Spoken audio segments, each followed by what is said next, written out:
what I have said, that Pakistan, if it continues to harbor terrorists and operate against India, then they have to decide whether they want to be part of the geography or history or not. दुनिया के नक्शे में बने रहना चाहता है या इतिहास के पन्नों में दफन हो जाना चाहता है, ये फैसला अब पाकिस्तान को खुद करना होगा। ये वो सीधे और तीखे शब्द हैं जो भारतीय सेना की तरफ से सीमा पार बैठे हुक्मरानों को भेजे गए हैं। नमस्कार, मेरा नाम है नितिशा बंसल और आप भारत एक्सप्रेस के डिजिटल प्लेटफॉर्म पर हैं। भारतीय आर्मी चीफ उपेंद्र द्विवेदी की इस चेतावनी ने पूरी दुनिया का ध्यान खींच लिया है। आखिर ऐसा क्या हुआ कि भारतीय सेना को इतनी बड़ी चेतावनी देनी पड़ी? क्या पाकिस्तान वाकई अपने खात्मे की ओर बढ़ रहा है? आज इस वीडियो में हम इसी पर चर्चा करेंगे। दिल्ली का मानेकशॉ सेंटर मौका था सैन्य संवाद का और सामने बैठे थे देश के आला सैन्य अधिकारी। इसी मंच से भारतीय आर्मी चीफ उपेंद्र द्विवेदी ने हुंकार भरी है। आर्मी चीफ ने बिना लाग लपेट के पाकिस्तान को सीधे शब्दों में उसकी औकात याद दिला दी। उन्होंने दो टूक कहा, तय कर लो, दुनिया के नक्शे में बने रहना चाहते हो या इतिहास के पन्नों में दफन हो जाना चाहते हो। If Pakistan gives a chance again for continuation of Op Sindoor, will we hit them hard or harder? Objectives. And if anything we don't know about Op Sindoor of the last series, anything which you want to divulge if you are in that mood, sir. Anything specific which nobody knows? I think that's in the domain of classified information. But I think if you have heard me earlier, what I have said, that Pakistan, if it continues to harbor terrorists and operate against India, then they have to decide whether they want to be part of the geography or history or not. Thank you.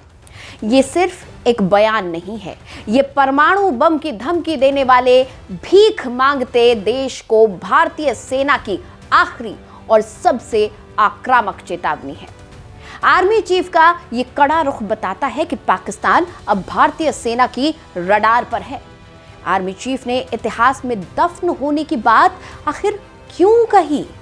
इसके पीछे एक बड़ी और कड़वी हकीकत है। पाकिस्तान आज आंतरिक मोर्चे पर पूरी तरह से टूट चुका है। पहली बात तो ये कि बलूचिस्तान और तालिबान यानी कि टीटीपी के हमलों ने उसकी सेना की कमर तोड़ दी है। दूसरा ये कि देश के ऊपर अरबों डॉलर का कर्ज है जिसे चुकाने की उसकी हैसियत नहीं है। और तीसरा, राजनीतिक अस्थिरता ने देश को गृह युद्ध की कगार पर खड़ा कर दिया है। ऐसे नाजुक वक्त में भी कश्मीर राग अलापना और भारत के खिलाफ साजिश रचना पाकिस्तान के लिए आत्मघाती साबित हो रहा है। जो देश भीख मांगकर अपनी फौज पाल रहा हो, जहां की जनता दाने दाने को तरस रही हो, वो भारत से टकराने की हिमाकत कैसे कर सकता है? उसकी अपनी फौज आतंकियों के सामने घुटने टेक चुकी है। आर्मी चीफ ने शीशे की तरह साफ कर दिया है, सुधर जाओ वरना मिटा दिए जाओगे। याद करिए, घाटी में हुआ वो कायराना पहलगाम आतंकी हमला, जिसमें पाकिस्तान पोषित आतंकियों ने हमारे 26 बेगुनाह नागरिकों को निशाना बनाया था। पाकिस्तान ने सोचा था कि वो बच निकलेगा, लेकिन भारत ने तुरंत एक्शन लेते हुए इतिहास का सबसे घातक जवाबी हमला शुरू किया, ऑपरेशन सिंदूर। भारतीय वायुसेना के राफेल विमानों ने scallop long range cruise missile और हैमर प्रिसिशन गाइडेड बॉम्ब्स दागे और सीमा पार घुसकर आतंकियों के तथाकथित सेफ हेवन और यूनिवर्सिटीज ऑफ टेरर को मलबे के ढेर में तब्दील कर दिया। सुखोई 30 MKI फाइटर जेट से दागी गई दुनिया की सबसे खतरनाक सुपरसोनिक ब्रह्मोस मिसाइल ने पाकिस्तान के एयर डिफेंस को पूरी तरह से अंधा कर दिया। जब बौखलाए पाकिस्तान ने जवाबी हिमाकत करनी चाहिए, तो भारत के स्वदेशी आकाश तीर और MRSAM एयर डिफेंस सिस्टम ने उसके लड़ाकू विमानों के रडार और हौसले हवा में ही नेस्तो नाबूद कर दिए। पूरे 88 घंटे चले इस महासंग्राम में भारत ने दुश्मन को उसकी औकात दिखा दी थी। इतिहास गवाह है कि जिसने भी भारत की अखंडता को चुनौती दी, उसे मुंह की खानी पड़ी है।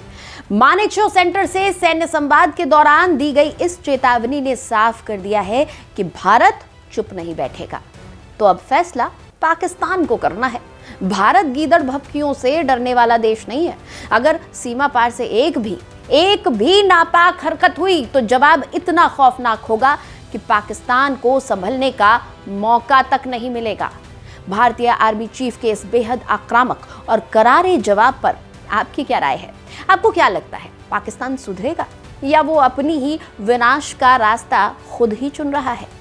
अपनी राय हमें कमेंट बॉक्स में जरूर बताएं। इस वीडियो को लाइक करें और चैनल को सब्सक्राइब करना ना भूलें। जय हिंद।